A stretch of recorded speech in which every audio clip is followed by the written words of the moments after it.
Oi, gente, bom dia. Estamos aqui para mais um dia de aula de História do 7º ano. Hoje nós iremos abordar o capítulo 9 de vocês, ok? Mas antes disso, eu irei dar para vocês umas dicas de estudo. Procure sempre um lugar calmo, bem arejado e silencioso. Tenha sempre perto de você um estojo contendo seu lápis, borracha e caneta. Tenha sempre ao seu lado o seu material didático, ou seja, o livro do dia, no caso hoje História, e seu caderno, ok? Nós vamos falar da colonização espanhola na América. Antes de eu dar os pontos principais para vocês, eu vou fazer um breve resumo. A colonização espanhola ela foi realizada de forma agressiva e rápida, matando muitos habitantes e destruindo muitas culturas, por exemplo, dos incas, dos astecas e dos maias. A busca desenfreada pelo ouro e prata, fundamentais para a riqueza de um estado, marcou as investidas espanholas no continente americano. Para vocês terem uma noção, no México havia 25 milhões de pessoas. Após a chegada dos espanhóis, com essa chegada deles desenfreada, muito agressiva, de 25 milhões de habitantes passou apenas para 1 milhão de habitantes. Outro fator que matou muitos nativos americanos foram as doenças trazidas pelos europeus, como a varíola, já que os nativos eles não tinham conhecimento dessas doenças. O corpo deles não tinha anticorpos para combater esse tipo de doença. Então, por isso que muitos morreram, porque eles não tinham, como o corpo deles não conhecia esse tipo de doença, eles não tinham como combater. Então, muitos também foram dizimados por conta dessas enfermidades.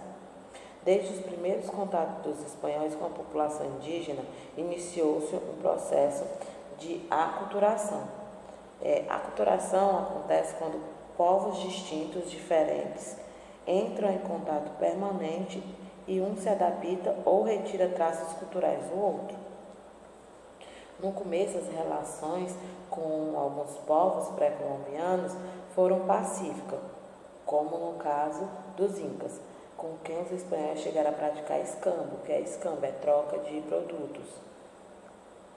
Mas as relações pacíficas não duraram muito tempo. Aos poucos, mais precisamente com a descoberta de minas de ouro e prata, os espanhóis buscaram dominar as terras do novo continente, que logo em seguida colonizariam. Okay? Também ela se caracterizou pela modificação da estrutura política, econômica e religiosa das sociedades que habitavam naquele território. Os espanhóis introduziram no continente uma nova religião, idioma, organização econômica e social. Os indígenas tinham que pagar tributos aos espanhóis em forma de trabalho ou produto. Os espanhóis, logo após empreenderem o sangrento processo de dominação das populações indígenas da América, efetuaram vários processos colonial nas terras a oeste do Tratado de Tordesilhas.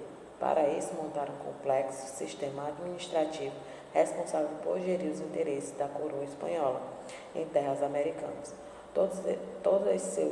Todo esse esforço deu-se em um curto período de tempo, isso porque a ganância pelos metais preciosos motivava os espanhóis. E em 1494 foi assinado o Tratado de Tordesilhas.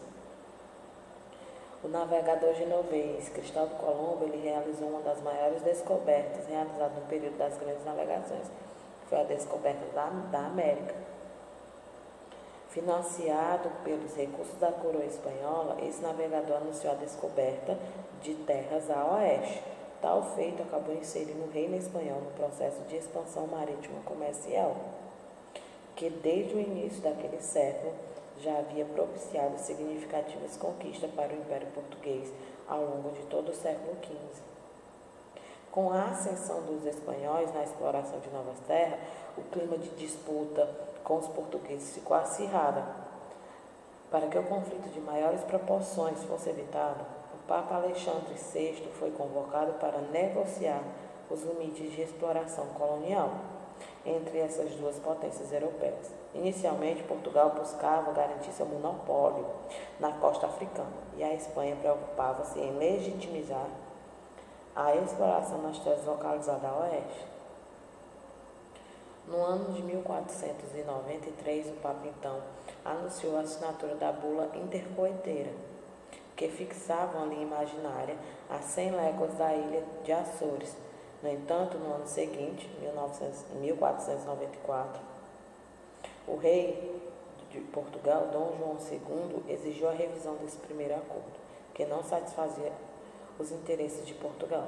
Segundo alguns historiadores, essa mudança de ideia era um forte indício de que os portugueses tinham conhecimento de outras terras localizadas na porção sul, no caso Brasil, do continente descoberto pelos espanhóis. Séculos mais tarde, o documento explicaria essa repentina mudança de ideias dos portugueses. Então, o Papa, buscando evitar um desgaste de um conflito militar, ele fez esse tratado e os espanhóis aceitaram a revisão do acordo como nova intermediação do Papa. Com isso, o Tratado de Tordesilhas foi assinado em junho de 1494. Nesse acerto ficava estabelecida a demarcação de um novo meridiano localizado a 370 léguas a oeste da ilha do Cabo Verde, e o território a oeste seria explorado pelos espanhóis e as terras do leste deveriam ser controladas pelos portugueses. Dessa forma, o novo acordo assegurou a exploração lusitana em parte dos territórios que hoje compõem o Brasil. E 6 anos depois, em 1500, os portugueses chegam ao Brasil, porque era o lado deles do tratado, o lado leste do Tratado de Tordesilhas, assinado por Espanha e Portugal. Então, 6 anos depois, eles chegaram ao nosso país e começaram a explorar e colonizar. Ok? Aqui é o Tratado de Tordesilhas, onde do lado leste pertencia a Portugal e o lado oeste pertencia à Espanha. As consequências desse tratado: se o Tratado de Tordesilhas fosse definitivo, o território brasileiro seria bem menor, cerca de 300 milhões de metros quadrados. No entanto, os portugueses foram avançando suas conquistas e atualmente o Brasil é considerado o 5º país mais extenso do mundo e o maior no hemisfério sul e da América Latina, com área total de 8.515.767,049 km². Na atual configuração do Brasil, podemos definir a linha de Tordesilhas, traçada em 1494, que vai de Belém do Pará à cidade de Laguna, no estado de Santa Catarina. Ok, gente? Espero que vocês tenham gostado da aula, mas se vocês quiserem rever essa aula ou as outras também, vocês têm todo o acesso ao nosso site e você terá também todo o acesso a todos os conteúdos. É só acessar www.escolapequenospassos.com.br e não esqueça, galera, de acessar a nossa agenda eletrônica. Vocês tenham um bom dia de estudo, pratiquem, façam resumos para vocês praticarem o conteúdo dado. Sempre é bom vocês lerem todo o conteúdo, ler e fazer um resumo do que vocês entenderam, ok? Até a próxima aula, gente.